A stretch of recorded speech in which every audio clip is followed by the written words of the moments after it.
It was always Robert Joffrey's desire to bring Sir Frederick Ashton's Cinderella to the Joffrey. And unfortunately, he never had that opportunity while he was alive. What is so wonderful now is that we have this glorious production choreographed by Sir Frederick Ashton. It was his first full-length ballet that he choreographed. It premiered in 1948, and it holds all the magic that we want from the story of Cinderella. Sir Frederick Ashton, he started off as a dancer himself, but then soon went into choreography. He started with small ballets, but soon developed this wonderful, wonderful choreographic genius, really. Soon after the war, he produced symphonic variations, and soon after that came Cinderella. He really understood the score.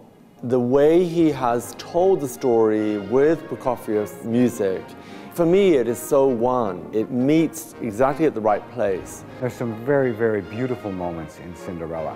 Very, very wide intervals, making the orchestration quite unique, very rhythmic, and also this is a lot lighter in style than Romeo and Juliet.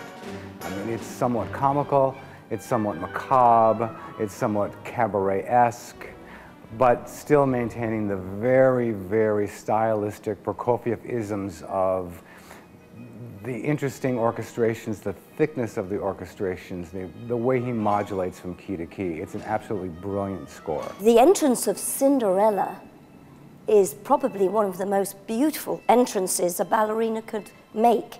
It's so beautiful. She comes at the top of the stairs, and then she's got this beautiful cape behind her, which is floating behind her, and she comes down the stairs on point, not looking at all.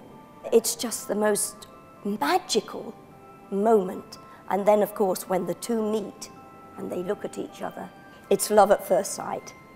On many, many levels, these ballets, these fairy tales have, good does overcome evil, love conquers all, and they are messages we still want to believe in today, however tough it is. I think fairy tales are very, very important. As you know, we all learn about fairy tales when we're tiny children, even before we can hardly read. And I think it teaches us what life is really all about, to be generous and giving and loving, and not to be horrible and cruel. What I hope is that all of you come to the Joffrey swept away by this magical production, and that, like me, you can still believe in the best case scenario.